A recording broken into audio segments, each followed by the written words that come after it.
Hello everyone, स्वागत है बेटा आप सबका हमारे इस नए लेक्चर में डेफिनेट इंटीग्रेशन के। और बच्चों, मुझे पूरी उम्मीद है कि लास्ट लेक्चर जिसमें हमने लेबनिज रूल पढ़ा आपको बहुत बढ़िया तरीके से समझ में आया होगा और बहुत सारे हमने क्वेश्चंस की प्रैक्टिस भी की। आज का लेक्चर अगेन बच्चों बहुत एक्साइटिंग होगा, बहुत सारे क्वेश्चंस और एक नया टॉपिक आज हम पढ़ने वाले हैं।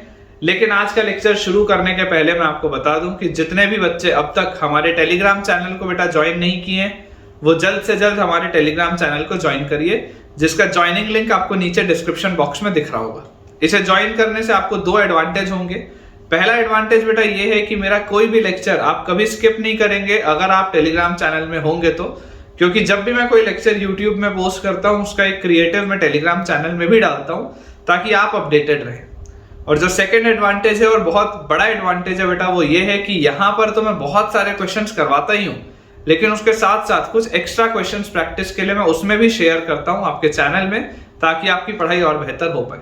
तो जल्द से जल्द बेटा आप उस चैनल को ज्वाइन करिए, ज्वाइनिंग लिंक नीचे डिस्क्रिप्शन में दिया हुआ है ताकि आपकी पढ़ाई और बेहतर हो पाए। तो चलिए शुरुआत करते हैं बेटा आज सवालों के साथ। अपने पास जो फर्स्ट क्वेश्चन लिखा है आज का बेटा, अपने पास जो फर्स्ट क्वेश्चन लिखा है टॉपिक आप डाल लेंगे। Topic will be determination of function satisfying an integral equation. Topic लिख लेते हैं डिटर्मिनेशन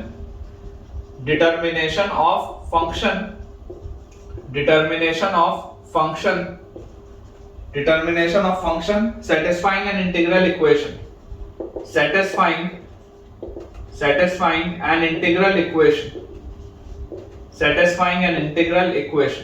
ठीक है, इसमें देखिए किस तरीके के सवाल आते हैं मैं आपको बताता हूं। Determination of function satisfying an integral equation. Question बेटा अपने पास लिखा हुआ है, पहला सवाल अपने पास दिया हुआ है, find a function f, find a function f continuous for all x,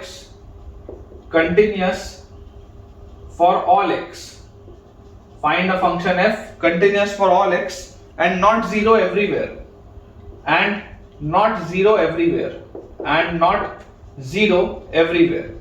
zero नहीं है और बेटा ये हर जगह कंटिन्यूअस है, such that f square x is equal to integral 0 to x, ft sin t divided by 2t cos t dt। ठीक है, ये अपने पास दिया हुआ है 0 से x ft sin t divided by 2t cos t dt। ठीक है, आपको बेटा इसको सॉल्व करना है।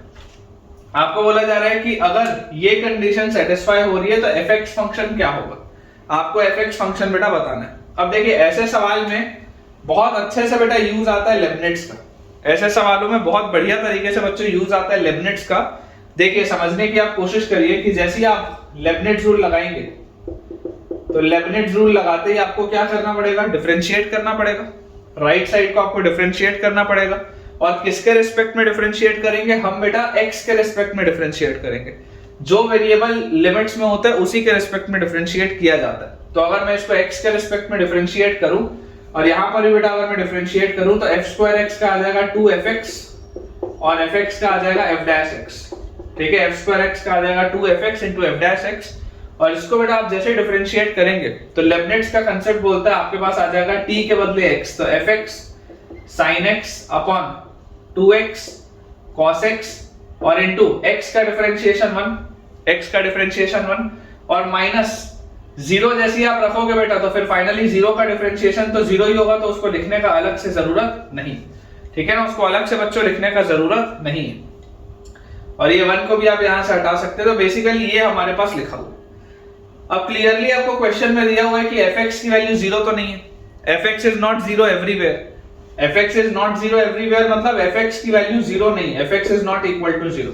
ये इसका मतलब है, क्योंकि अगर fx की वैल्यू 0 हो गई तो हर x के लिए f0 हो जाएगा, लेकिन आपको लिखा है ना नॉट 0 एवरीवेयर, मतलब fx की वैल्यू 0 नहीं।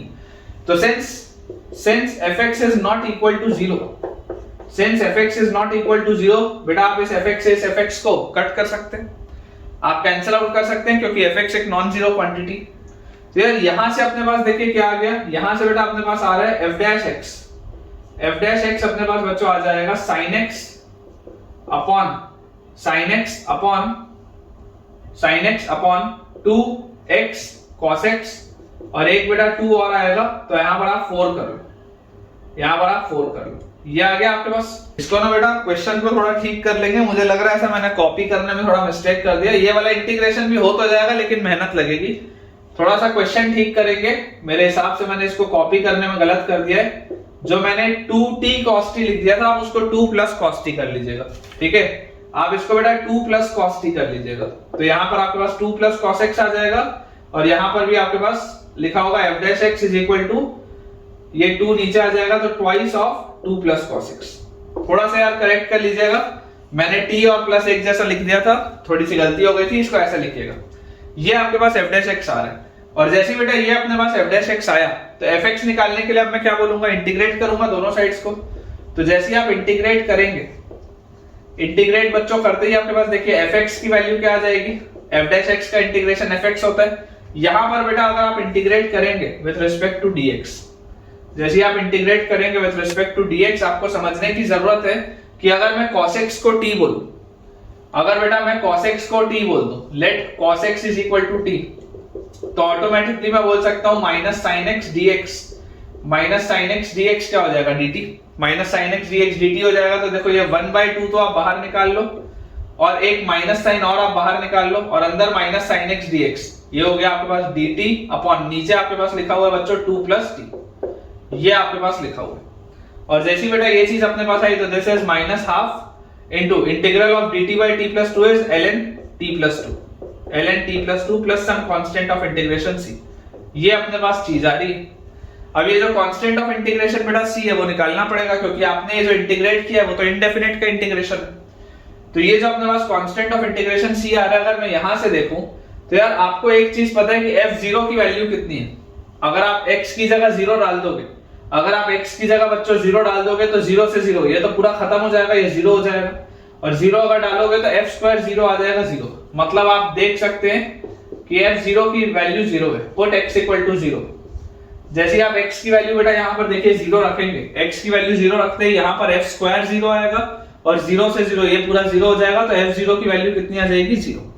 जैसे f0 की वैल्यू हमारे पास 0 आ गई, ये अपने पास बेटा अगर लिखा है तो f0, और यहाँ पर भी देखो ये t लिखा हुआ है, t फाइनली क्या है, t इज cos x, तो आप यहाँ पर लिख सकते हैं fx is equal to minus 1/2 ln cos x plus 2 plus constant of integration c।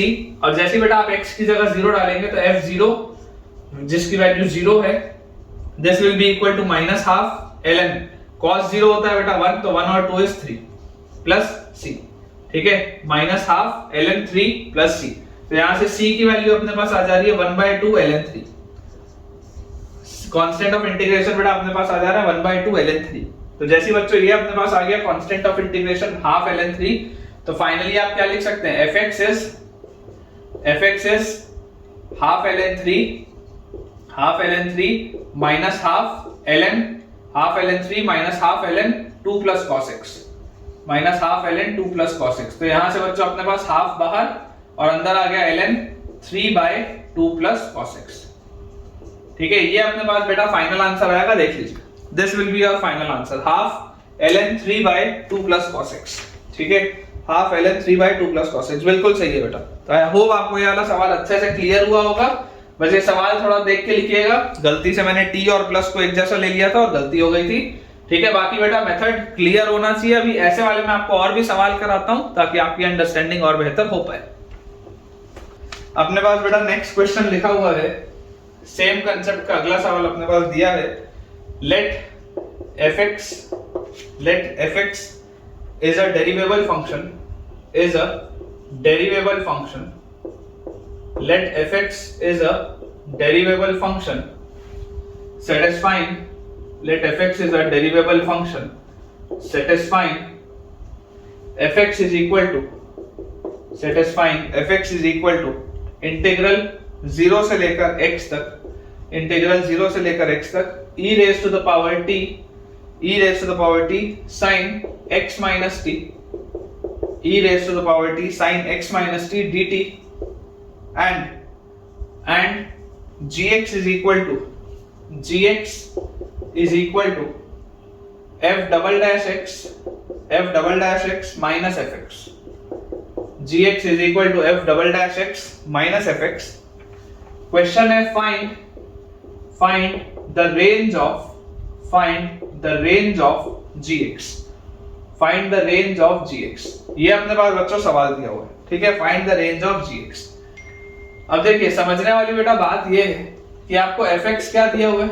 Originally अगर आप fx की बात करेंगे तो fx इज अ डेरिवेबल फंक्शन और fx आपको दिया हुआ है integral 0 to x e raised to the power t sin x minus t और dt, ये आपके पास लिखा हुआ है, करेक्ट। और ये t के रिस्पेक्ट में बेटा आप इसको इंटीग्रेट कर रहे हैं। आपको यहाँ पर f डबल डैश वाला क्योंकि एक टर्म दिखाई दे रहा है तो मुझे एक चीज तो समझ में आती है कि यहाँ पर लेबनिट्ज लगेगा, क्योंकि मुझे इसको डिफरेंशिएट तो करना ही पड़ेगा। जब तक मैं इसको डिफरेंशिएट नहीं करूंगा और फिर एक और बार डिफरेंशिएट नहीं करूंगा तब तक मैं डबल डिफरेंशिएशन में तो आ ही नहीं सकता। तो मैं आपको बोलता हूं आप लेबनिट्ज लगाने के पहले आप बेटा किंग प्रॉपर्टी लगाओ।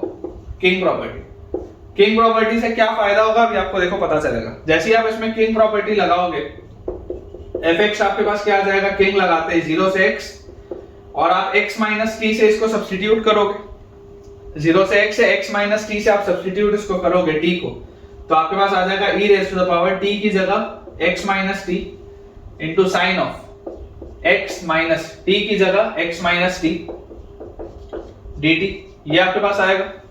और ये बेटा जैसे ही आया तो ये x और x कट गया तो माइनस ऑफ माइनस प्लस हो गया, तो आपके पास आ गया fx is equal to integral 0 to x e raised to the power x into e raised to the power minus t, e raised to the power x into e raised to the power minus t sin t dt।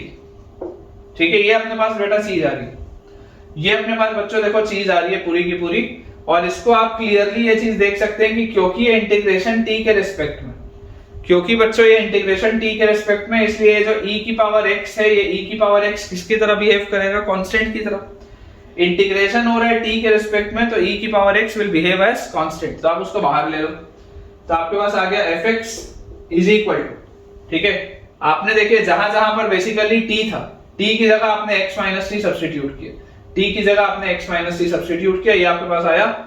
यहां से e की power x को जैसे ही मैं बाहर लूंगा मेरे पास आ जाएगा integral 0 to x e raise to the power minus t sin t dt, ये आ गया अपने पास। अब मैं आपको बोलता हूं कि इस e की पावर x को भी आप उस साइड ले जाओ, क्योंकि आपको डिफरेंशिएट करना है, अननेसेसरी आपको लेबनिट्ज में प्रॉब्लम आएगी, तो आप इसको लिख लो e raise to the power minus x into fx, लिख सकते हैं ऐसे। ये e की पावर x वहां जाएगा तो e की power minus x into fx is equal to integral 0 to x e raise to the power minus t sin t dt। मैं आपको बोलता हूं बेटा अब आप यहां पर डिफरेंशिएट करिए। जैसे आप इसको डिफरेंशिएट करेंगे तो राइट साइड में डिफरेंशिएट करते ही क्या लग जाएगा, लेबनिट्ज लग जाएगा। और लेफ्ट साइड में अगर आप डिफरेंशिएट करेंगे तो देखिए e की power minus x constant, fx का differentiation f dash x plus fx constant, e की पावर माइनस x का डिफरेंशिएशन e की power minus x with a minus sine, ये चीज अपने पास आएगी, ठीक है क्या। ये देख लो ये चीज अपने पास आएगी। और यहाँ पर आप बेटा जैसे लेबनिट्ज लगाएंगे आपके पास आ जाएगा e की power minus x into sine x और x का डिफरेंशिएशन 1 और माइनस आगे का 0 है वो तो लिखने की जरूरत है ही, क्योंकि 0 का डिफरेंशिएशन तो 0 ही आएगा। तो यार यहां से मुझे बेटा एक चीज दिखाई देती है कि ये e की पावर माइनस x, ये e की पावर माइनस x और ये e की पावर माइनस x तो कैंसिल आउट हो रहा है। मतलब मेरे पास बचा क्या, मेरे पास बचा f dash x minus fx is equal to sine x, ये आ रहा है यार मेरे पास, देख लो ध्यान से, f dash x minus fx is equal to sine x, ये चीज आ रही है। और अगर बेटा ये चीज मेरे पास आ रही है, मुझे क्या चाहिए था, f double dash minus f चाहिए था, मेरे पास f डैश माइनस f आ रहा है। मैं आपको बोलता हूं एक बार इसको आप और डिफरेंशिएट करो, एक बार आप इसको और डिफरेंशिएट करो तो आपके पास आ जाएगा f double dash x minus f dash x is equal to sine का डिफरेंशिएशन आ जाएगा cos x। जैसे आप इसको एक बार और डिफरेंशिएट करेंगे तो f double dash minus f का f dash is equal to sine का differentiation cos x। Let us say बेटा, लेट अस से कि ऊपर वाला जो इक्वेशन है this is your equation 1 and नीचे वाला जो इक्वेशन है दिस इज योर इक्वेशन 2। जैसे आप दोनों को ऐड करोगे, जैसे आप बेटा इन दोनों को ऐड करोगे, ऐड 1 एंड 2, तो 1 और 2 को जोड़ते ही देखिए ये f डैश और माइनस f डैश कट जाएगा। एफ डबल डैश और माइनस एफ एक्स आपके पास बच जाएगा। तो आपके पास आ गया F double dash X minus F X is equal to, इन दोनों को ऐड करेंगे तो आपके पास आ जाएगा sine X plus cos X. और बेसिकली ये जो F double dash minus F है, ये F double dash minus F क्या है, जी एक्स है, तो दिस इज जी एक्स। ठीक है, ये वाली जो चीज है दिस इज जी एक्स। तो जी एक्स फंक्शन का आपको क्या बताना है, रेंज बताना है।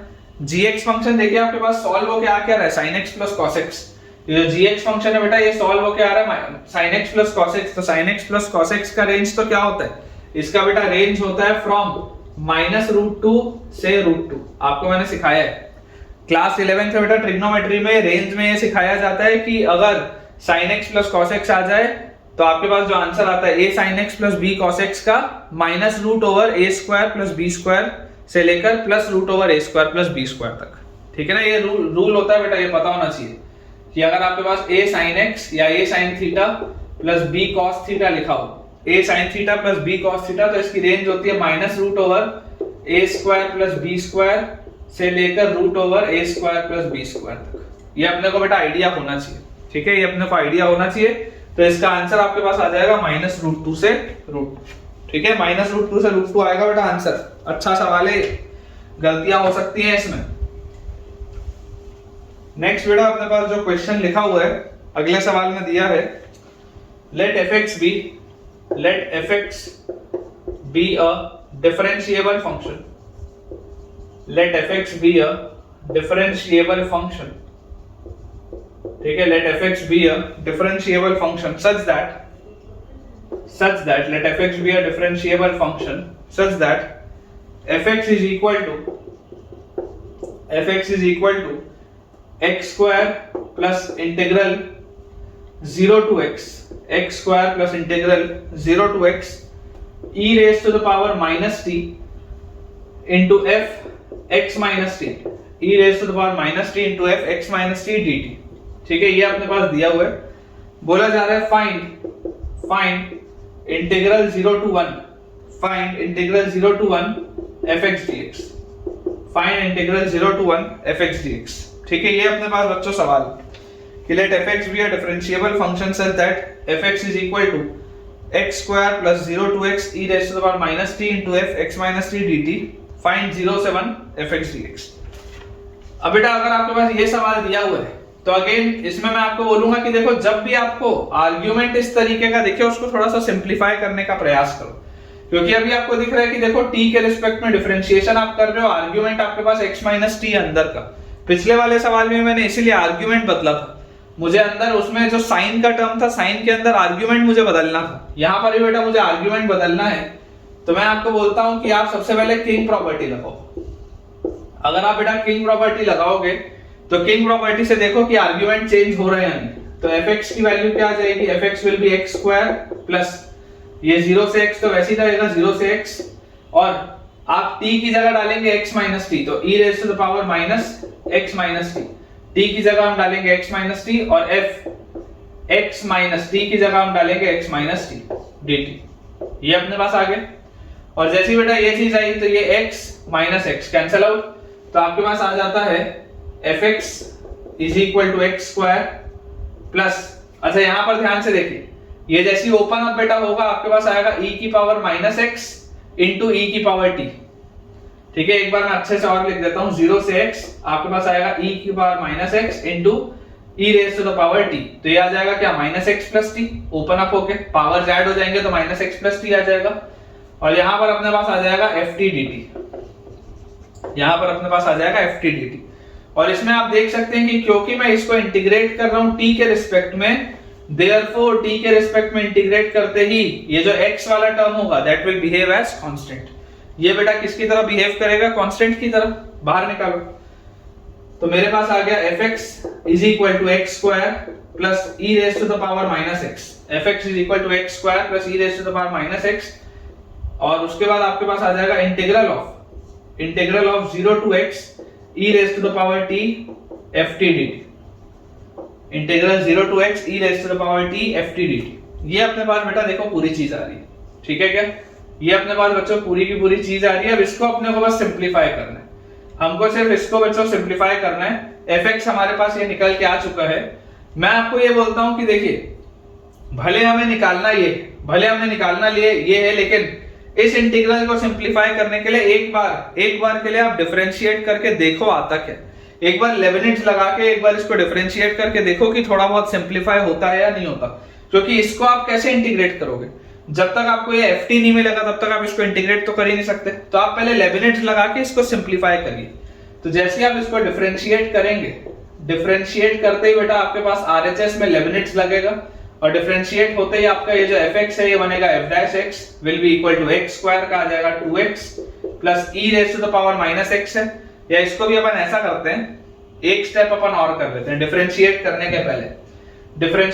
के पहले एक स्टेप अपन और कर लेते हैं। अपन ऐसा करते हैं कि देखो अगर आप यहाँ पे डायरेक्टली डिफरेंशिएट करोगे तो यहाँ पर आपको क्या लगाना पड़ेगा, डायरेक्टली डिफरेंशिएट करने पर यहाँ पर आपको लगाना पड़ेगा अननेसेसरी का प्रोडक्ट रूल, ठीक है ना। अननेसेसरी का प्रोडक्ट रूल लगाना पड़ेगा। तो उससे बचने के लिए मैं आपको बोलता हूं आप इस पूरे इक्वेशन को e की पावर x से मल्टीप्लाई कर दो,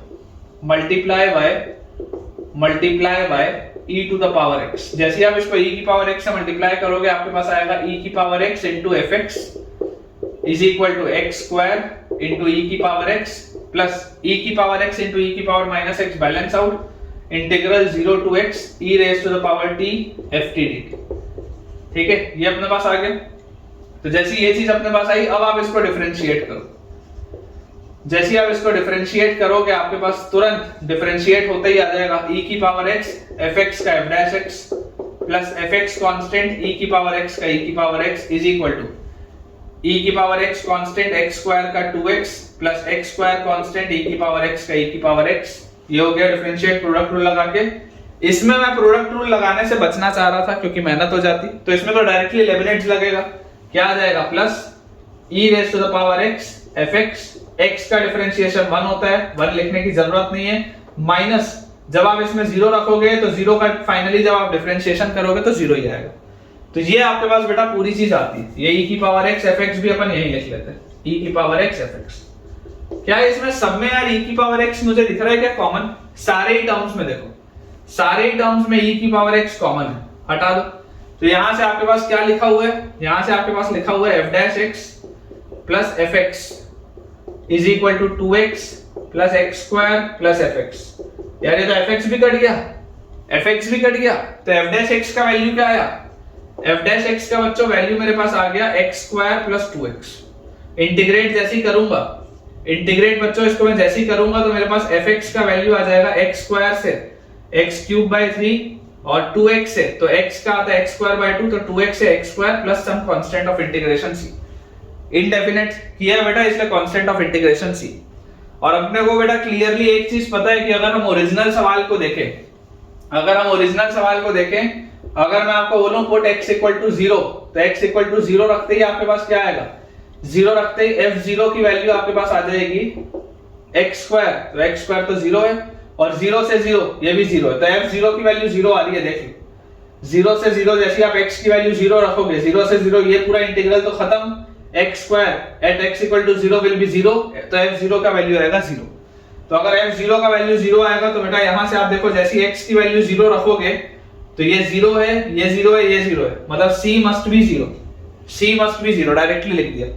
तो fx की वैल्यू आपके पास आ गई x cube plus x square, और जैसे बेटा fx की वैल्यू है x cube plus x square, तो अब मुझे क्या निकालना है, integral fx, integral 0 to 1 fx dx, मुझे ये निकालना है integral 0 to 1 fx dx। fx मैं निकाल चुका हूं, तो यहां से बेटा अपने पास आ जाएगा integral x cube by 3 plus x square, ठीक है, dx फ्रॉम 0 टू 1। ये अपने को बच्चों सॉल्व करना है। तो x क्यूब का इंटीग्रल होता है x की पावर 4 बाय 4, ठीक है, तो यहां से आपके पास आ जाएगा x की पावर 4 बाय 4 आएगा और बाय 3 पहले से, तो बाय 12, और x स्क्वायर का होता है x cube by 3 from 0 to 1। 0 रखने का तो कोई अर्थ है नहीं, जैसे आप इसमें 1 रखोगे तो 1 बाय 12 प्लस 1 बाय 3, 1 बाय 3 को आप क्या लिख सकते हैं, 4 बाय 12 लिख सकते हैं, 4 बाय 12 और 1 बाय 12 इज 5 बाय 12, ये आएगा बेटा अपने पास, ठीक है, क्या चेक कर लो, 5 बाय 12 आएगा, बिल्कुल सही है बेटा, 5 by 12 is the right answer, बिल्कुल सही बात है। तो अप्रोच समझिए बेटा, अप्रोच समझिए, इस तरीके के सवाल जेईई एडवांस की लाइकिंग में होते हैं। मेंस में भी होते हैं और एडवांस में भी बेटा ये सवाल लाइकिंग में होते हैं जेई के। तो हमें ऐसे सवालों की प्रैक्टिस अच्छे से होना बहुत ज्यादा जरूरी है। क्वेश्चन बेटा अपने पास लिखा है प्रूव दैट आसान सा सवाल है, प्रूव दैट इंटीग्रल 0 से n pi plus v, integral 0 से n pi plus v, alphabet जो v होता है बेटा n pi plus v, mod of cos x dx is equal to 2n plus 2 minus sin v is equal to 2n plus 2 minus sin v, where pi by 2 is less than v is less than pi and n belongs to a natural number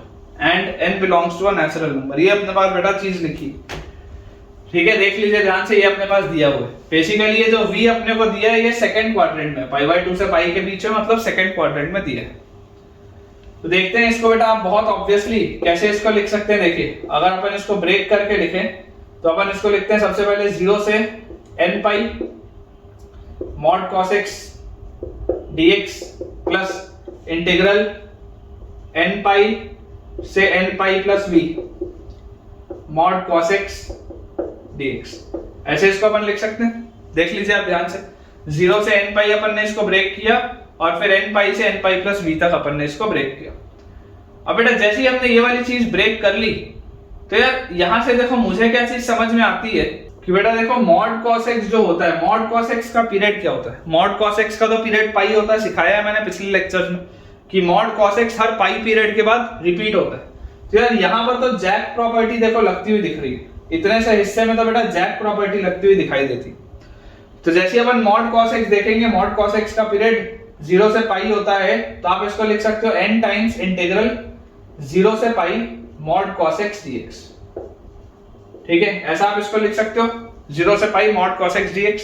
और यहां पर बेटा आप इसको चाहो तो further आप इसको ब्रेक कर सकते हो। आप इसको फर्दर ब्रेक कैसे कर सकते हो?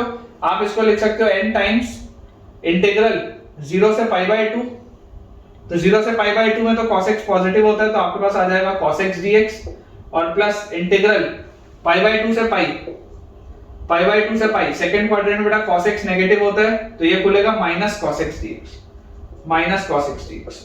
इसमें तो देखो मेरे हिसाब से कोई प्रॉब्लम नहीं होनी चाहिए इतने हिस्से में।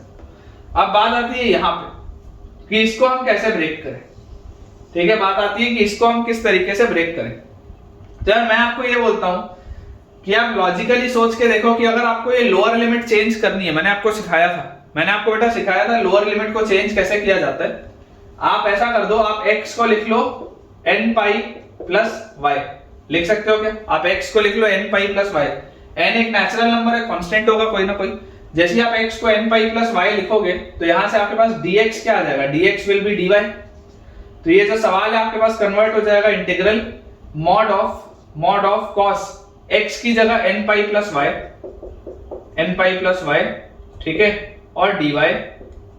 और लिमिट्स की बेटा अगर हम बात करें लिमिट्स की, तो जैसे आप x की जगह n पाई डालेंगे, n पाई से n पाई कटेगा तो y 0 आएगा। और आप x की जगह जब n पाई प्लस v डालेंगे, जब आप बच्चों x की जगह डालेंगे n पाई प्लस v, तो यहां पर आपके पास आएगा 0 से v mod of n pi plus 0 से v mod of cos of n pi plus y। और यार आपको इसका पीरियड पता है, mod ऑफ cos x का पीरियड क्या होता है? mod ऑफ cos x का पीरियड होता है पाई, मतलब कि cos of x plus pi जो होगा उसका mod, और mod of cos of x plus 2 पाई जो होगा, और mod of cos of x plus 3 पाई जो होगा, ये सब कुछ सेम होगा ना, ये सब कुछ सेम होगा, ये सारी चीजें सेम होंगी क्योंकि हर पाई इंटरवल के बाद ये रिपीट हो रहा है। तो पाई के जितने भी आप इंटीग्रल मल्टीपल्स करोगे सबके बाद रिजल्ट वही आएगा, ओवरऑल रिजल्ट वही आएगा। तो यार यहां से मेरे को एक चीज समझ में आती है कि अगर ये मेरे पास लिखा हुआ है mod of cos of n pi plus y, तो यार ये तो it is as good as integral 0 से v और mod of cos y dy। इसको तो आप ऐसे लिख सकते हो इंटीग्रल 0 से v mod of cos y dy, क्योंकि n पाई प्लस y अगर मैं लिख भी दूंगा तो बात तो वही है, पाई का इंटीग्रल मल्टीपल है उसमें प्लस y कर रहा हूं तो mod of cos y dy, एक ही बात है। और इसको देखो मैं कैसे ओपन कर सकता हूं, 0 से पाई बाय 2 0 से पाई बाय 2 में बोलो मॉड क्या होगा, पॉजिटिव ही होगा क्योंकि cos पॉजिटिव होता है, तो cos y dy और प्लस इंटीग्रल, देखो v क्या है, v पाई बाय 2 से पाई के बीच में, तो यहां से आपके पास आ जाएगा पाई बाय 2 से v, पाई बाय 2 से v, और cos जो है बेटा मॉड नेगेटिव खुलेगा क्योंकि सेकंड क्वाड्रेंट है, तो this will B mod minus cos y dy, ये अपने पास आएगा। तो फाइनली देखो एक्सपैंड होने के बाद बेटा क्या आ जाएगा, इंटीग्रल ऑफ cos x क्या होता है, इंटीग्रल ऑफ cos x आपके पास होता है sin x। अपन ऐसा करते हैं, इसको क्लियर करते हैं, इतनी जगह पे अपन इसको सॉल्व कर लेते हैं। तो देखिए आपके पास बेटा ये जो पहला वाला टर्म है, यहां पर आपके पास आ जाएगा n टाइम्स cos x का इंटीग्रल होता है बच्चों sin x, और sin x के अंदर आप डाल रहे हैं 0 से पाई बाय 2, ठीक है, माइनस अगेन cos x का इंटीग्रल होता है sin x, और sin x के अंदर आप वैल्यू डाल रहे हैं पाई बाय 2 से पाई, और उसके बाद यहां पर अगर मैं ध्यान से देखूं तो यहां पर बेटा देखो मेरे पास क्या चीज आ जाएगी, मैं आपको बता देता हूं। यहां पर अगर हम देखेंगे तो cos का इंटीग्रल अगेन आ जाएगा प्लस करने के बाद, प्लस cos का integral will be sin y from 0 to pi by 2, और यहां पर माइनस cos का integral will be sin y from pi by 2 से v, ये आ रहा है अपने पास। तो फाइनल आंसर बच्चों जो आएगा that will B n into sin pi by 2 तो 1 होता है, sin 0 0 होता है, माइनस sin पाई 0 होता है, sin पाई बाय 2 1 होता है, और प्लस y की जगह पाई बाय 2 और sin पाई बाय 2 1 होता है, sin 0 0 होता है, माइनस y की जगह v रखेंगे तो sin v अपने पास आएगा, और माइनस sin पाई बाय 2 होता है 1, ये आ रहा है फाइनल। तो माइनस ऑफ माइनस प्लस, तो दिस इज 2n, यहाँ पे आ गया आपके पास प्लस और plus, minus of minus plus, तो 1 और 1 तो प्लस 2 और माइनस sin, देख लीजिए बेटा वही चीज आ रही है जो लेके आना था, 2n plus 2 minus sin v, this is also 2n plus 2 minus sin v। Properties का जबरदस्त यूज है बेटा, प्रॉपर्टीज का जबरदस्त यूज है, अपने को सिर्फ पेशेंस रखना है और चीजों को सॉल्व करना है, बहुत शानदार यूज है प्रॉपर्टीज का। नेक्स्ट अपने पास बेटा जो क्वेश्चन लिखा है that is integral 0 to 10 under root of 1 minus cos pi x, integral 0 to 10 under root of 1 minus cos pi x dx, integral 0 to 10 under root of 1 minus cos pi x dx, ठीक है, ये अपने पास बेटा सवाल है 0 से 10 root over 1 minus cos pi x dx। देखिए again बेटा अगर अपन इसका अप्रोच समझने की कोशिश करें कि यार इसको मुझे अगर इंटीग्रेट करना है, तो सबसे पहले मैं आपको क्या बोलूंगा, सबसे पहले बच्चों मैं आपको बोलूंगा कि आप cos के आर्ग्यूमेंट को थोड़ा सा आसान बनाइए। तो आप बोलेंगे कि सर पाई x को अपन क्या करते हैं, पाई x को अपन मान लेते हैं t, तो जैसे पाई x को t बोलेंगे तो पाई dx will be dt, pi dx will be dt। तो लिमिट्स क्या आ जाएंगी, लिमिट्स हमारे पास आ जाएंगी, देखिए x की जगह अगर आप 0 रखेंगे तो 0, और x की जगह अगर आप 10 रखेंगे तो 10 पाई, ये आ गई लिमिट्स। और रूट ओवर क्या आ गया अपने पास, this is 1 minus pi x की जगह t तो cos t dt, under root of 1 minus cos t dt। और 1 माइनस cos t क्या होता है बेटा, 1 माइनस cos 2 थीटा होता है 2 sin square theta, 1 minus cos 2 theta होता है 2 sin स्क्वायर थीटा, तो this will be root 2 mod of sin t। ध्यान से देख लीजिए, root 2 into mod of sin t by 2, क्योंकि यहाँ पर आर्ग्यूमेंट t है तो इसका हाफ एंगल हो जाएगा t बाई 2, और क्योंकि रूट के अंदर से स्क्वायर निकलेगा इसलिए मैंने मॉड लगाया। और इसको बेसिकली मुझे इंटीग्रेट करना है फ्रॉम 0 टू 10 पाई, ठीक है, इसको बेटा मुझे इंटीग्रेट करना है फ्रॉम 0 टू 10 पाई। तो आपको बेटा एक चीज तो समझ में आती है इसमें कि यार रूट 2 को तो बाहर निकालो, इसमें तो कोई बात ही नहीं। और अगेन मुझे एक चीज क्या पता है, अब यहाँ पर देखो अगर आपको t बाई 2 दिख रहा है, अगर बेटा आपको t बाई 2 दिख रहा है तो सबसे पहले आप ऐसा करो, आर्ग्यूमेंट दोबारा उसको ठीक कर दो, तो let t by 2 is equal to theta, आप t बाई 2 को थीटा मान लो। तो अगर t बाई 2 को थीटा मानेंगे तो dt will be 2 d theta, dt will be 2 d theta. तो आपके पास आ जाएगा इंटीग्रल, लिमिट्स देखेंगे 0 रखेंगे तो 0, और यहां पर अगर आप 10 पाई रखेंगे तो 10 पाई बाई 2 इज 5 पाई, ये आ गया। और root 2 into sine t by 2 is sine theta mod d theta, तो रूट 2 तो बाहर। अच्छा मॉड का बेटा, मॉड साइन का जो अपने पास पीरियड आता है वो क्या आता है, पाई आता है। मॉड साइन का पीरियड अगर बेटा पाई आता है तो आप ये 5 तो बाहर निकाल सकते हो यूजिंग जैक प्रॉपर्टी, 5 तो आप बाहर निकाल सकते हो। तो अंदर आपके पास बचेगा क्या, अंदर आपके पास बच जाएगा, एक चीज अपन ने गलत लिख दी, एक चीज अपन ने बेटा गलत लिख दी, यहां पर देखो dt था, dt की जगह 2d थीटा आना चाहिए था, यहां पर अपने को लिखना पड़ेगा 2d थीटा। ठीक है, तो एक 2 का फैक्टर भी बाहर आएगा और यहां पर अपने पास आ जाएगा mod sine theta d theta, और अगर आपने 5 नीचे उतार लिया तो दिस विल बी 0 to पाई। ठीक है, आप चाहो तो डायरेक्टली इसको ब्रेक कर सकते हो, चाहो तो आप यहाँ पर क्वीन लगा सकते हो। अगर आप इसमें मान लो क्वीन लगाओ, क्वीन अगर बेटा आप इसमें लगाओगे, लोअर लिमिट 0 है, पाई रखने पर इंटीग्रेंड चेंज नहीं हो रहा, तो 5 into 2 दिस इज 10 root 2, और क्वीन लगाते ही एक 2 नीचे और उतरेगा 0 से पाई बाय 2, और 0 से पाई बाय 2 में मॉड का ये साइन थीटा आ जाएगा और डी थीटा आ जाएगा, तो this is 20 root 2, this is 20 root 2, और उसके बाद एक अपन बेटा चीज और स्किप कर रहे हैं। ठीक है ना, थोड़ा सा इसको हड़बड़ाहट में अपन बना रहे हैं, तो थोड़ी सी इसमें गलती हो रही है। यहां पर भी देखो सब्स्टिट्यूशन में गलती अपन ने की है। यहां पर जो आपके पास लिखा हुआ है पाई dx, ठीक है, जो पाई dx लिखा हुआ है, तो dx की जगह आएगा dt बाय पाई, यहां पर आएगा dt by pi, dt by pi आएगा। ठीक है, और जैसे dt बाय पाई यहां पे आएगा, तो आप ये √2 बाय पाई को तो बाहर रखो, √2 बाय पाई को तो आप बाहर रखो, ये जो dt बाय पाई था √2 बाय पाई को आप बाहर रखिए, तो इसके नीचे पाई भी आएगा एक, ये आएगा आपके पास। और साइन थीटा का इंटीग्रल क्या होता है, माइनस कॉस थीटा, तो माइनस साइन और कॉस थीटा, और लिमिट आ गई 0 से पाई बाय 2। तो यहां से अपने पास आ गया, अगर मैं माइनस साइन को बैलेंस कर दूं, तो माइनस साइन को बैलेंस करते ही लिमिट्स इंटरचेंज हो जाएंगी, तो लिमिट्स अब आपके पास आ जाएंगी पाई बाय 2 से 0। तो यहां से आंसर आ जाएगा बेटा आपके पास 20 √2 by pi into cos 0 1 minus cos pi by 2 0। तो फाइनल आंसर बच्चों जो आपके पास आएगा, final answer comes out to be 20 √2 by pi. Check कर लीजिए बेटा, फाइनल आंसर आपके पास जो आएगा दैट विल बी 20 √2 बाय पाई।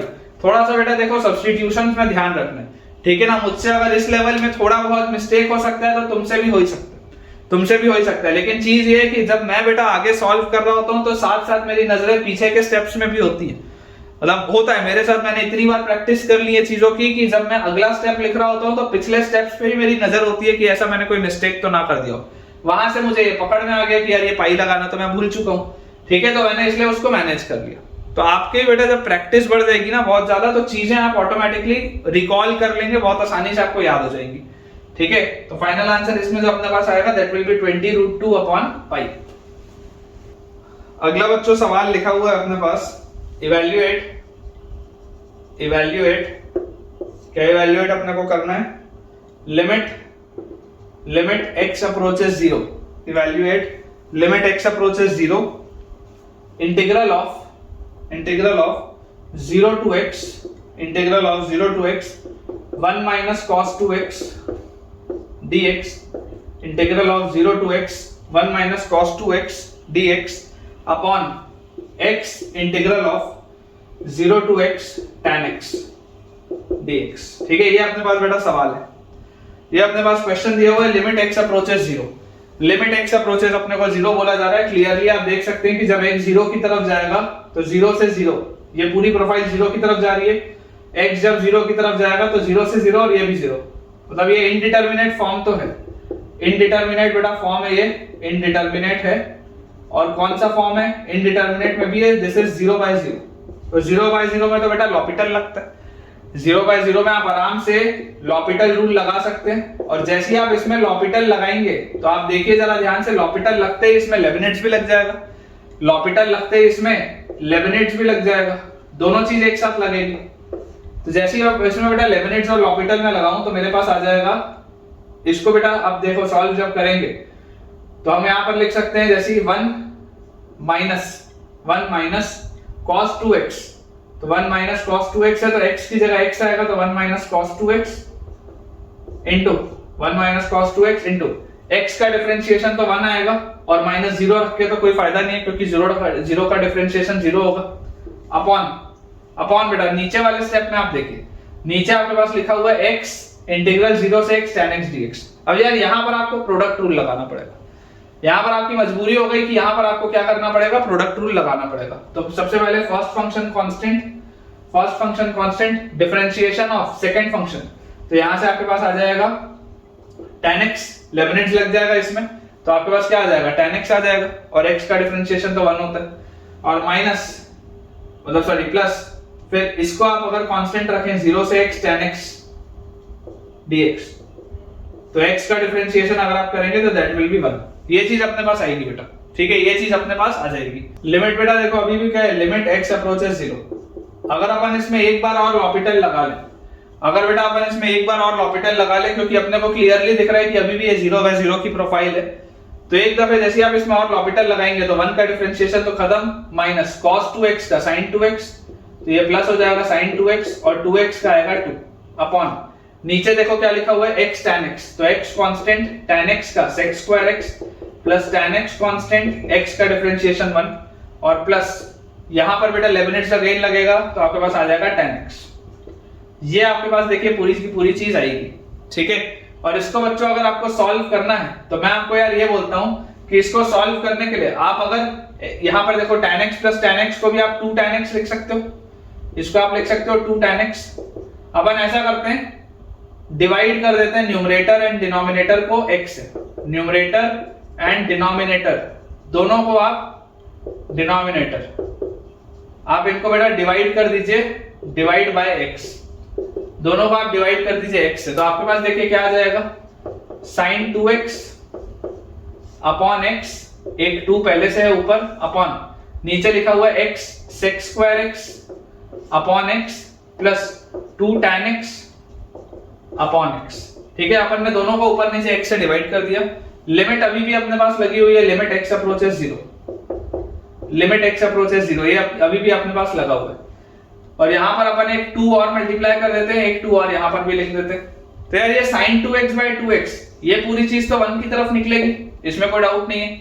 ये जो tan x by x है ये भी पूरा 1 की तरफ निकलेगा, ये x से ये x भी कटेगा और sec स्क्वायर x, तो x की जगह आप 0 डालोगे तो क्या हो जाएगा 1 हो जाएगा। तो यार ये पूरी चीज आ क्या रही है अपने पास, when x approaches 0, 2 into 2 numerator में 4 है, नीचे डिनोमिनेटर में x approaches 0, यहाँ पर 2 है और यहाँ पर sec 0 1 होता है, तो 2 + 1 is 3, 4/3 आ रहा है बेटा आंसर, देख लो 4/3 आ रहा है आंसर विच इज एक्यूरेट। 4/3 बच्चों आंसर आ रहा है जो बिल्कुल सही है। अच्छी बात देखिए क्या है, अच्छी बात ये बेटा कि इसमें रिपीट लॉपिटल आपको लगाना पड़ा, एक बार में सॉल्व नहीं हुआ। देखो मैं आपको दोबारा शुरू से समझाता हूं। ये अपने पास क्वेश्चन लिखा हुआ था, एक चीज समझ में आ रही थी कि 0 से बेटा 0/0 का प्रोफाइल है, सॉल्व करेंगे लॉपिटल लगेगा, लेबनिट्ज भी लगेगा। लेकिन इसमें अच्छी चीज ये थी कि नीचे वाले में बेटा प्रोडक्ट रूल लग रहा था, तो प्रोडक्ट रूल लग रहा था तो आपने इसको पहले फर्स्ट फंक्शन कांस्टेंट किया, फिर इसको आपने लॉपिटल लगाया, डिफरेंशिएट किया, तो लेबनिट्ज से अपने पास आंसर आया 10x। फिर आपने इस वाले फंक्शन को कांस्टेंट रखा और यहां पर बेटा आपने जैसे x को डिफरेंशिएट किया तो आया 1, और ऊपर आपने जैसे लेबनिट्ज लगाया तो आपके पास आया 1 - cos 2x। और इसके बाद बेटा अब आपको लग रहा था कि आंसर आ जाएगा, लेकिन अभी भी नहीं आ रहा, अभी भी आपकी देखो 0/0 की प्रोफाइल मेंटेन्ड है। तो आपने एक बार रिपीट करके इसमें क्या किया, लॉपिटल लगाया। जैसे ही आपने बेटा इसमें रिपीट लॉपिटल लगाया, लिमिट अभी भी वही है, लिमिट x अप्रोचेस 0, लेकिन रिपीट लॉपिटल में अपने को लगाते ही ये मिल गया कि जो -cos 2x था इसका sin 2x × 2 आ गया, नीचे x कांस्टेंट tan x का sec square x plus tan x constant x का 1, और इसमें लेबनिट्ज फिर लगा तो tan x एक और, तो 2 tan x आ गया। और उसके बाद फिर अपन ने मैनिपुलेट करके सॉल्व किया। तो मेरे हिसाब से again this question is a very good question. ऐसे सवाल बेटा आप जितने ज्यादा प्रैक्टिस करें आपके लिए उतना अच्छा है। नेक्स्ट अपने पास बच्चों सवाल लिखा हुआ है, if integral 0 to n pi, if integral 0 to n pi x mod sin x divided by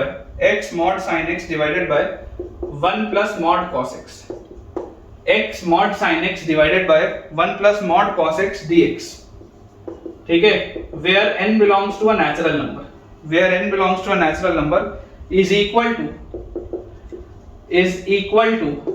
इस पूरे की वैल्यू किसके बराबर है, is equal to 100 pi ln 2, is equal to 100 pi ln 2, then find the value of n, find n। ये अपने पास question, ठीक है, ये अपने पास बच्चों सवाल दिया हुआ है।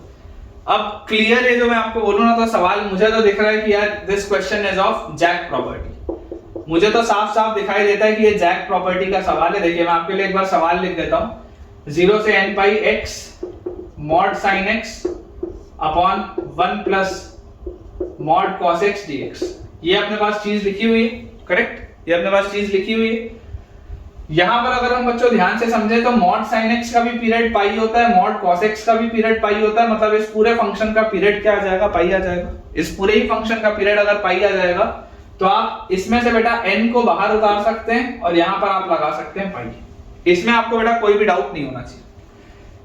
और इसके बाद अगर मैं आपको बोलूं कि let us do one thing, कि मैं इसमें किंग लगाऊं, क्योंकि इसमें अलजेब्रिक फंक्शन भी दिख रहा है, ट्रिग्नोमेट्रिक फंक्शन भी दिख रहा है। एक दफे अपन ऐसा करते हैं, इसमें किंग लगाते हैं।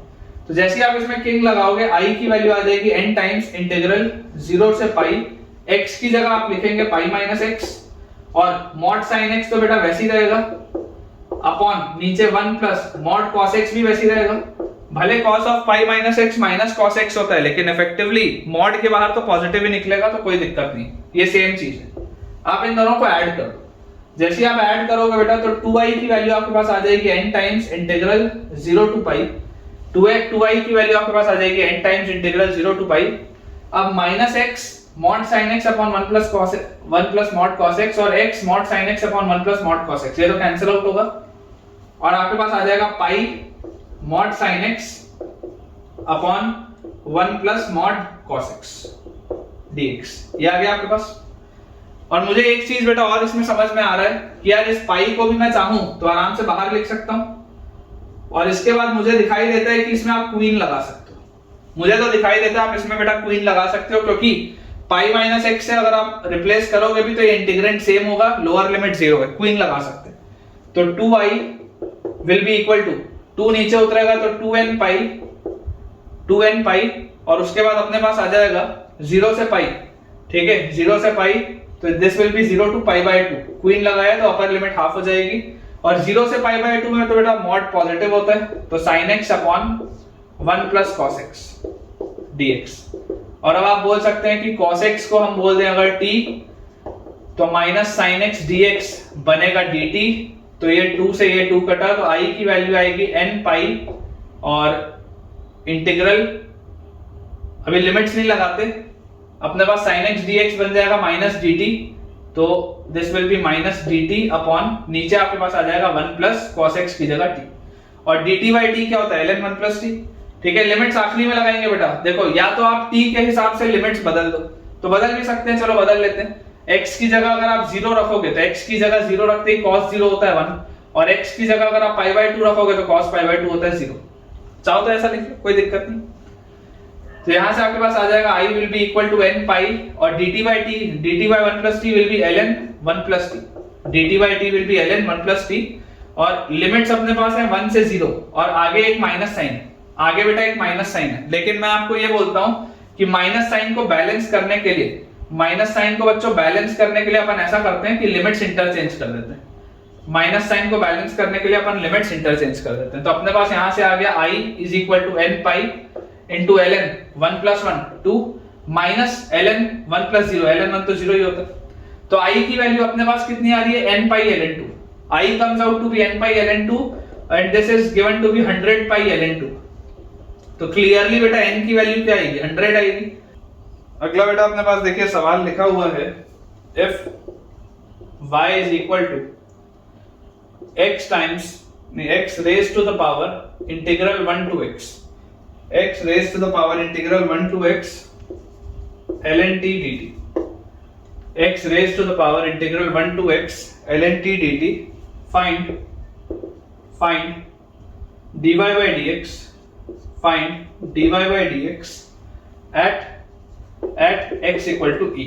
ठीक है, ये अपने पास बेटा सवाल है कि अगर आपको y की वैल्यू दी हुई है x raise to the power integral 1 से x ln t dt, तो आपको बेटा dy by dx की वैल्यू बतानी है। अब देखिए dy by dx होगा क्या, तो सबसे पहले बेटा आपको समझने की जरूरत है कि x की पावर a का, x की पावर बेटा ये देखो, ये जो पूरी चीज होगी, ये पूरी चीज होगी। आप सबसे पहले ऐसा करिए, आप बेटा सबसे पहले log लीजिए, log लेके फंक्शन को थोड़ा सा सिंप्लीफाई करिए, उसके बाद डिफरेंशिएट करिए। तो आप यहां से लिख सकते हैं ln y is equal to, ये चीज आगे आ जाएगी तो इंटीग्रल 1 से x ln t into ln x, ये आपके पास आएगा ln t dt।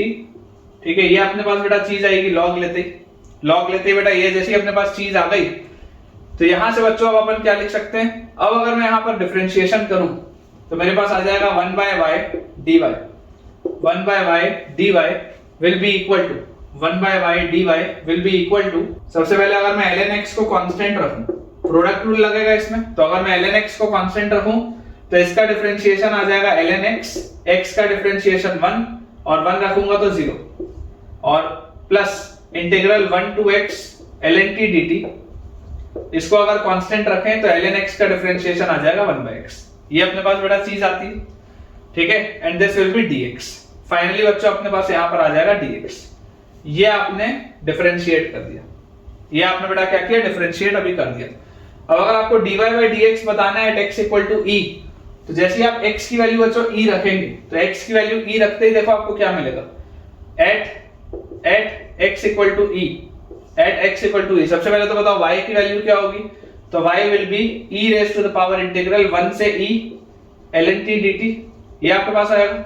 y will be e raised to the power 1 से e ln t dt, और ln का बेटा आपके पास इंटीग्रेशन क्या होता है, ln x का इंटीग्रेशन होता है x ln x minus x, तो this will B e raised to the power t ln t minus t from 1 to e।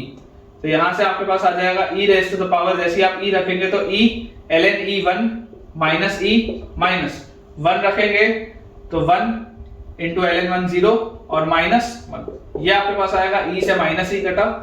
यार ये तो e आ रहा है, y की बेटा y की वैल्यू कितनी आ रही है e, जैसे ही आप x की जगह e रखेंगे ये पूरे y की वैल्यू आपके पास e आ जाएगी, तो this is 1/e dy is equal to, x की जगह e रखेंगे तो ln e1 तो 1 प्लस x की जगह बेटा e रखते ही आपके पास देखिए अगेन क्या आ गया, ln t का integration will be t ln t minus t from 1 to e, और इस पूरे के नीचे भी आपके पास e लिखा हुआ है, ठीक है, ये आपके पास लिखा हुआ है। और ये जो dx था आप इसको यहाँ नीचे ले आओ, dy by dx इस तरीके से लिख लो आप।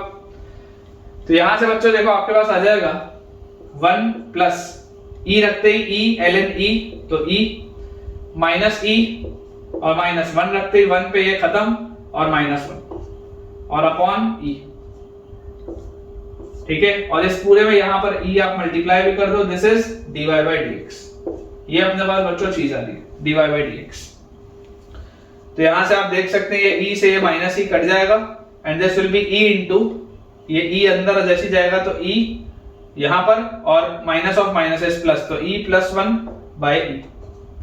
क्लियरली ये e से e भी कटेगा। फाइनल आंसर देख लो आपके पास आ रहा है e प्लस 1। फाइनल आंसर बच्चों आपके पास आ जाएगा e प्लस 1, बिल्कुल सही। देखो थोड़ा भी बेटा अगर आपको कंफ्यूजन हो रहा है मैं आपको दोबारा एक्सप्लेन कर देता हूं। सबसे पहले अपने को ये बात पता होनी चाहिए कि integral of ln x dx होता क्या। Integral of ln x dx होता है x ln x minus x। ये इंडेफिनेट में बेटा मैंने आपको लविंग इंटीग्रेंड में पढ़ाया है। इंडेफिनेट में लविंग इंटीग्रेंड में ये चीज मैंने आपको बताई है कि integral of ln x dx is x ln x minus x। अब अगर ये वाली चीज मुझे पता है तो इसको अगर बच्चों मैं ध्यान से देखूं तो मुझे एक चीज समझ में आती है कि y इज इक्वल टू ये जो लिखा था डायरेक्टली डिफरेंशिएट करने में प्रॉब्लम आ सकती है, इसलिए पहले लॉग लो। तो ln y is equal to ये ऊपर जो पावर था ये वाली बेटा देखो जो पूरी चीज है ये पावर की जगह थी, ठीक है, इसमें भी यहाँ पर इसको अपन ऐसे लिख लेते हैं, ये ऐसे, ये पूरी चीज पावर की तरह थी तो इसको अपन ने आगे ले आए यहाँ पे और इनटू ln x आ गया। अब इसको मैं डिफरेंशिएट कर रहा हूँ तो यहाँ पर प्रोडक्ट रूल लगेगा, यहाँ पर तो 1/y dy, और जैसे ही आप यहाँ पर बेटा इसको डिफरेंशिएट करेंगे आप चाहें तो डायरेक्टली भी यहाँ पर dx लिख सकते हैं, कोई दिक्कत नहीं है। dy by dx आप यहाँ पर भी लिख सकते हैं। 1/y dy by dx is equal to, आप इसको डिफरेंशिएट करेंगे प्रोडक्ट रूल लगा के, तो सबसे पहले ln x कांस्टेंट, यहाँ पर इसके डिफरेंशिएशन में ln x लगेगा तो आपके पास सिर्फ ln x आएगा प्लस ये पूरी चीज कांस्टेंट और ln x का डिफरेंशिएशन विल बी 1/x। और जैसी बच्चों ये चीज मेरे पास आई तो अब मैं आपको बोल रहा हूँ कि अगर आप x की वैल्यू e पर देखेंगे तो x की वैल्यू e पर आपको क्या दिख रहा है, x की वैल्यू e रखते ही आपके पास आ जाएगा y will be equal to e raise to the power 1 से e ln t dt, और ln t का इंटीग्रेशन होता है t ln t minus t 1 से e तक। तो जैसे आप इसमें लिमिट्स डालेंगे तो e फिर ln e1 माइनस e, ये कट गया, माइनस 1 रखेंगे तो 1 into ln 1 खत्म और माइनस 1 रखते ही यहाँ पर माइनस, ठीक है। तो ये बेटा अपने पास देखिए आगे ये पूरी चीज अपने पास आ गई। तो यहाँ से माइनस ऑफ माइनस प्लस हो गया तो y की वैल्यू आ गई e, उसको मैंने यहाँ पर पुट किया और उसी तरीके से इसको सॉल्व किया। फाइनल आंसर आपके पास आएगा e प्लस 1। थोड़ा सा मेहनत वाला सवाल है लेकिन अच्छा है। अगला बेटा अपने पास क्वेश्चन दिया है, late gx is equal to x raised to the power c into e raised to the power 2x. Let gx is equal to x raised to the power c into e raised to the power 2x and let fx is equal to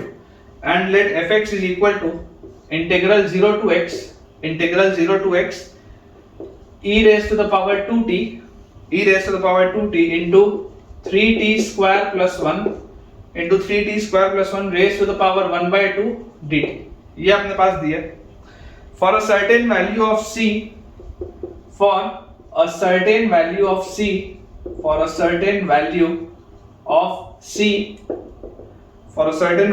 the limit of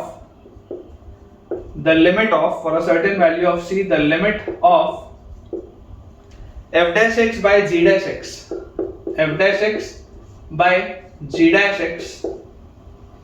as x tends to infinity is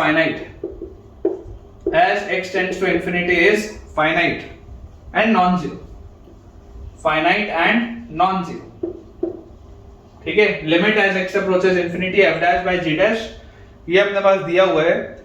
determine the value of c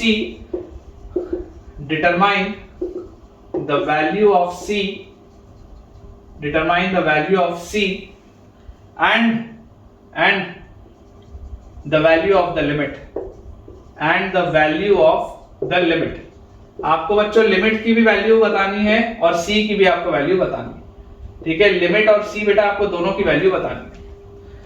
अब देखिए थोड़ा सा इसको ध्यान से बच्चों अपने को समझना पड़ेगा कि आपको बोला जा रहा है f dash by g dash निकालना. सबसे पहले आप देखो g डैश x क्या होगा, what will be g dash x. तो अगर आप g डैश x की बात करेंगे तो g dash x will B, यहां पर आपको प्रोडक्ट रूल लगाना पड़ेगा.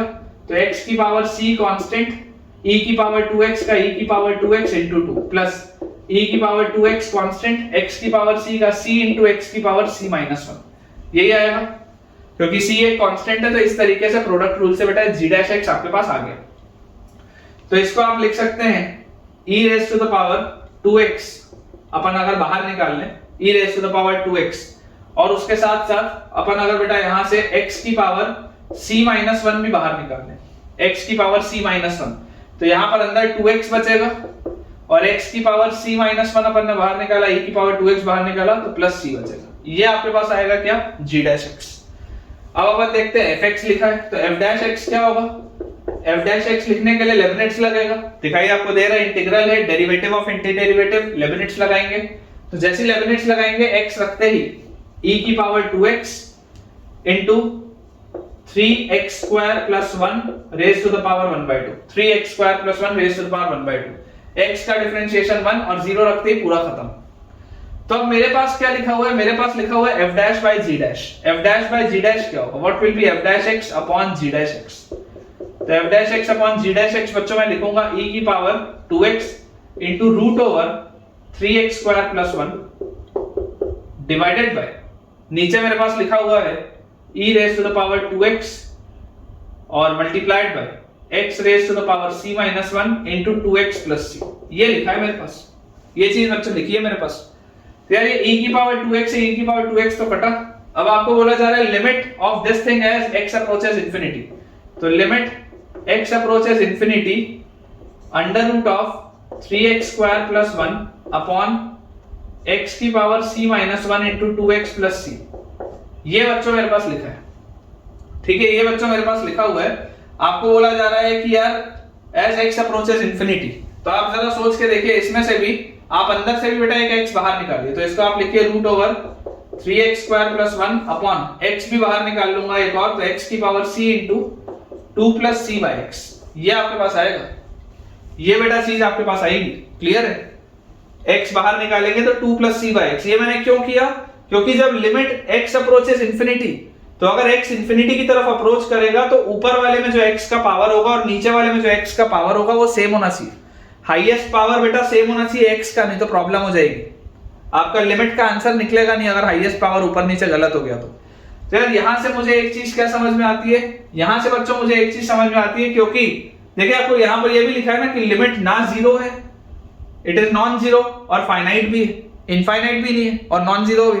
तो नॉन जीरो भी है और इनफाइनाइट भी आपके पास नहीं है लिमिट, इसका मतलब क्या है कि ऊपर और नीचे कोई एक फाइनाइट क्वांटिटी आएगी, एक बढ़िया सी फाइनाइट क्वांटिटी आएगी। इसलिए आपको ये जो x का पावर ऊपर होना चाहिए और नीचे होना चाहिए सेम आना चाहिए।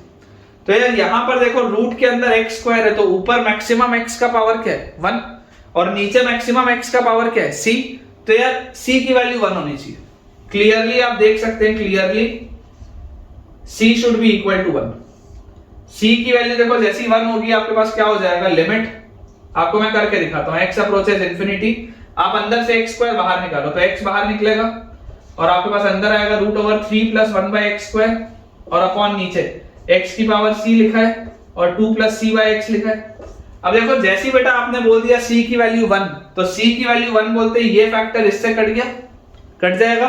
और लिमिट x अप्रोचेस इंफिनिटी, जब x इंफिनिटी की तरफ जाएगा तो ये 0 की तरफ, ये 0 की तरफ, तो फाइनल आंसर आपको देखो क्या आता हुआ दिख रहा है रूट 3/2। फाइनल बेटा जो लिमिट का आंसर है, लिमिट का आंसर क्या आता हुआ दिख रहा है रूट 3 डिवाइडेड बाय 2। तो limit will be root 3/2, limit will be root 3/2। c की वैल्यू 1 आएगी और लिमिट की वैल्यू आएगी रूट 3/2। लिमिट्स का सवाल है, लेबनिट्स के साथ मिक्स हुआ है, तो बोला जाए determine the value of c and the value of limit. तो क्लियरली आप देख सकते हैं c का वैल्यू बच्चों 1 आ जाएगा आपके पास, बिल्कुल सही है, और लिमिट का वैल्यू आपके पास आ जाएगा root 3/2 which is again correct. एक आखिरी बेटा सवाल करते हैं फिर आज का लेक्चर वाइंड अप करेंगे।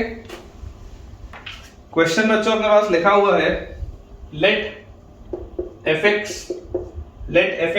be a continuous function, let fx be a continuous function, let fx be a continuous function such that, let fx be a continuous function such that fx is greater than 0, such that fx is greater than 0 for all x greater than equal to 0। fx हमेशा positive है for x greater than equal to 0 के लिए, fx is always positive and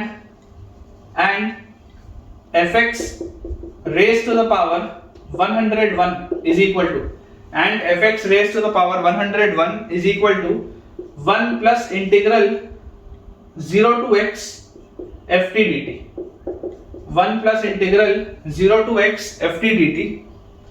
तो question है find f 101 raised to the power 100। Question है find f 101 raised to the power 100। ये बेटा अपने पास सवाल है। क्लियरली जो बात मुझे समझ में आती है वो क्या है यार, समझने वाली बात ये है कि अगर आपको ये चीज निकालनी है लेबनिट्स तो लगाना पड़ेगा, बिना f निकाले आप इसको आगे बढ़ ही नहीं सकते, आपको fx फंक्शन डिराइव सबसे पहले करना पड़ेगा। तो मैं आपको बोलता हूं लेबनिट्स लगाओ, लेबनिट्स लगाने के लिए आपको डिफरेंशिएट करना पड़ेगा, लेबनिट्स लगाइए, लेबनिट्स लगाने के लिए आप इसको डिफरेंशिएट करिए। जैसे आप इसको डिफरेंशिएट करेंगे आपके पास आ जाएगा 101 into fx raise to the power 100, और क्योंकि ये कंपोजिट फंक्शन है तो फिर fx का f डैश x ये अपने पास आएगा। दिस इज इक्वल टू 1 का डिफरेंशिएशन 0, यहां पर जैसे आप डिफरेंशिएट करेंगे लेबनिट्स लगते ही fx आपके पास आ जाएगा, x का डिफरेंशिएशन 1, 0 लगाने की जरूरत नहीं है। तो यार यहां से मुझे दिखाई दे रहा है देयरफॉर एक fx से 100 का अगर मैं पावर काटूं तो 99 आएगा, तो अपने पास आ जाएगा fx की power 99 into f dash x is equal to 1 by 101। यह आ जाएगा fx की power 99 into f dash x is equal to 1 by 101। अब आप यहां पर इसको इंटीग्रेट कर दो, ठीक है। अब आप बेटा आप इसको यहां पे इंटीग्रेट कर दो। जैसे आप इसको इंटीग्रेट करेंगे, इंटीग्रेट करते ही आपको क्या मिलेगा, जैसे आप बच्चों इसको इंटीग्रेट करेंगे आपके पास आ जाएगा कि यार अगर मैं fx को t बोल दूं, देखो अगर आप fx को t बोलोगे तो f dash x dx dt में निकलेगा। fx को अगर आप t बोल देंगे तो f डैश x dx जो होगा वो dt में निकलेगा। तो ये लिखा हुआ है आपके पास integral t raise to the power 99 dt, ठीक है ना, यहाँ पे dx भी आएगा, लगा लेना, is equal to 1 by 101, 1 by 101। और कांस्टेंट का बेटा इंटीग्रेशन तो क्या होता है, x होता है plus some constant of integration c, dx का इंटीग्रेशन क्या आएगा, x आएगा, और t की पावर 99 है, t की पावर 99 विल बी t की power 100 by 100 is equal to x by 101 plus constant of integration c, और t क्या था, t fx था, तो फाइनली आप इसको fx डाल दो यहाँ पे, तो fx की पावर 100, fx की पावर 100 डिवाइडेड बाय 100, ये अपने पास लिखा हुआ है। अब ये अगर मुझे बेटा कांस्टेंट ऑफ इंटीग्रेशन c निकालना है, तो मैं आपको बोलता हूं ओरिजिनल सवाल में आप एक बार x की वैल्यू 0 रख के देखो। मैं 0 क्यों रखता हूं, क्योंकि लिमिट लोअर वही होती है। आप जैसे x की वैल्यू 0 रखोगे, 0 से 0 ये इंटीग्रल खत्म, 0 रखते ही बेटा 0 से 0 ये इंटीग्रल खत्म। इमेजिन करो अगर ये लोअर लिमिट 1 होती ना, तो मैं x की वैल्यू 1 रखवाता, क्योंकि 1 से 1 में ये पूरा इंटीग्रल खत्म हो जाता। जो लोअर लिमिट होता है वही आपको बेटा अपर लिमिट रखना होता है वेरिएबल में, ताकि वो पूरा इंटीग्रल आपका 0 हो जाए, ताकि आप कांस्टेंट ऑफ इंटीग्रेशन निकाल पाए। तो x की वैल्यू 0 रखते ही ये खत्म हो जाएगा, x की वैल्यू 0 रखते ही f0 की पावर 101 की वैल्यू 1 आएगी, मतलब f0 की वैल्यू 1 आएगी। x की वैल्यू 0 रखते ही आप देख सकते हैं f0 की वैल्यू 1 आएगी। और आपको देखो लिखा भी है कि पॉजिटिव और 0 पर इसकी वैल्यू क्या है, पॉजिटिव है, तो आ भी रहा है, कोई दिक्कत की बात नहीं। तो अगर f0 की वैल्यू 1 आ रही है, तो f0 x की वैल्यू जैसे आप 0 रखेंगे, तो x की वैल्यू 0 रखते ही f0 की पावर 100, f0 क्या था 1, मतलब 1 की power 100, 1 by 100 is equal to x की वैल्यू 0 रखी है तो 0 प्लस c, ये आपके पास आएगा। तो यार यहां से c की वैल्यू आ गई 1 बाय 100, c की वैल्यू अगर 1 बाय 100 आ गई तो इसको आप लिख सकते हैं 1 बाय 100। ये आपके पास बेटा चीज है पूरी की पूरी। फाइनली आपको निकालना क्या है, f101 raise to the power 100। तो अब मैं आपको बोलता हूं कि अगर आप x की वैल्यू 101 रख दे, x की वैल्यू अगर आप 101 रख दें बच्चों, तो आपके पास आ जाएगा f101 raise to the power 100 upon 100 is equal to x की जगह 101 रखा तो 101 बाय 101, तो यार ये तो 1 होता है, प्लस 1 बाय 100, ये आ रहा है अपने पास। तो यहां से अपने पास आ गया f101 raise to the power 100 is equal to 100 plus 1 101 by 100, और बाय 100 बेटा कट जाएगा, तो फाइनल आंसर 101 आता हुआ दिख रहा है मुझे तो यार फाइनल आंसर 101 आता हुआ दिख रहा है, बिल्कुल सही। Final answer will be 101। अच्छा सवाल है, स्टार लगा लेंगे, it is a good question, it is a very good question बच्चों, आप स्टार लगा लीजिए। तो ठीक है बच्चों, विद दिस हम अपने आज के लेक्चर के एंड पे पहुंच चुके हैं, और मुझे पूरी उम्मीद है कि आपको आज का लेक्चर बहुत अच्छा लगा होगा, काफी बढ़िया तरीके से समझ में आया होगा। तो इन केस आपने आज कुछ भी नया सीखा, जो भी आपके आज कंसेप्ट्स क्लियर हुए, मुझे कमेंट सेक्शन में जरूर बताइए। और वीडियो पसंद आया हो तो वीडियो को लाइक करना, चैनल सब्सक्राइब करना और दोस्तों के साथ इस वीडियो को शेयर करना बिल्कुल भी ना भूलें। Thank you.